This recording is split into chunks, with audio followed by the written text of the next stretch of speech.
Hey, Mrs. Still here. This is Monday, November 14th. If you happen to be gone today, the first thing you need to do is go into our workspace. And we worked on in groups for this, but you're going to have to do it individually. If you were gone, you're going to click on the essential questions for Africa.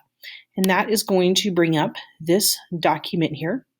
And what you're going to do, excuse me, is you are just going to start brainstorming some ways that you can show how you have mastered these three different standards for world geography.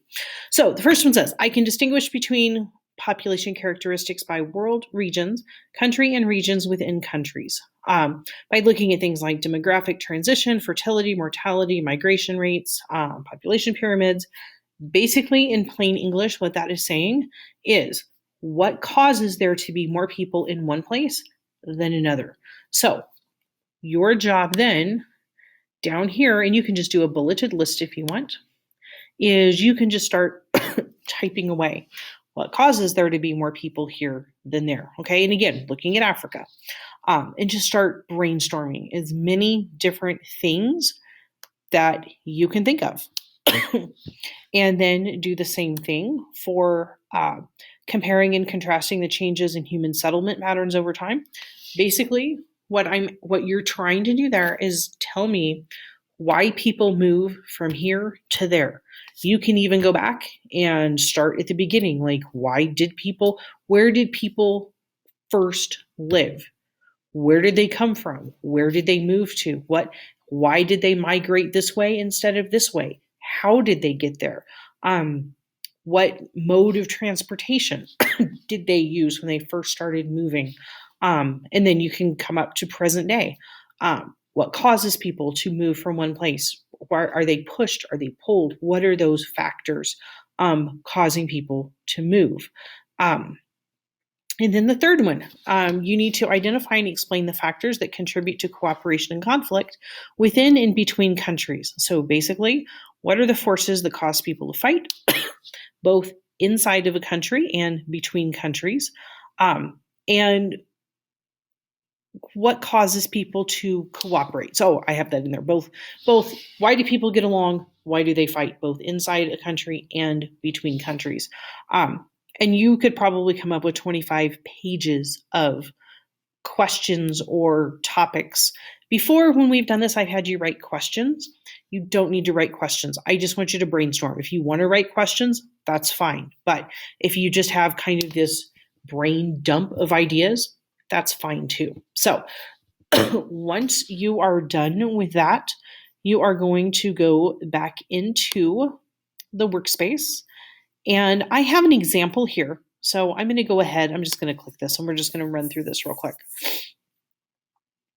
You have a blank, not a blank template, but a template to work with where you are going to pick a country in Africa. I do not care what country it is. It can be any of them. And I'm hoping that you will pick one that other people have not picked, but I don't care. Okay. And you're going to fill out these slides. So population characteristics of, and then on your template, you can type in the name of your country. And it tells you on the bottom of the slide what to do. And for the most part, it even gives you where you can find this information. So this one, the first four slides here, you will get the definitions for these terms from your book on page 78 and 79. And then the actual numbers, you're just going to have to go to the internet. So if you are looking at Kenya, you would Google birth rate for Kenya, and then you would put the answer right in here, and you would type the name of your country here. I did not ask for pictures, but pictures are always nice. And remember, in order to get that A, you have to go above and beyond what I'm asking for. So I highly recommend that you add some pictures in there as well. Then when you get down here to slide 6, there's a short, I think this is about a 4.5 minute video for you to watch on population pyramids and how to read it and what they mean and all that good stuff. Then you are going to define some different things in this box, and I need to go back and change this. It says define population pyramid, rate in this box, and I don't think it's supposed to say that. So then the next slide on your template asks you to put a image of the population pyramid from your country in there, and you will just go to populationpyramid.net in order to find that. And the reason I have one for 2016 and one for 2015 is because the very next question asks you to look at some different demographic groups on there and the changes between 2015 and 2050. So again, I did not ask you to put a picture in for 2050, but it would be very nice if you did that. Then there are just a couple questions again on here. I just picked a picture to fill in some space with. And then there are some questions here that you can find the answers either in your book or on the video.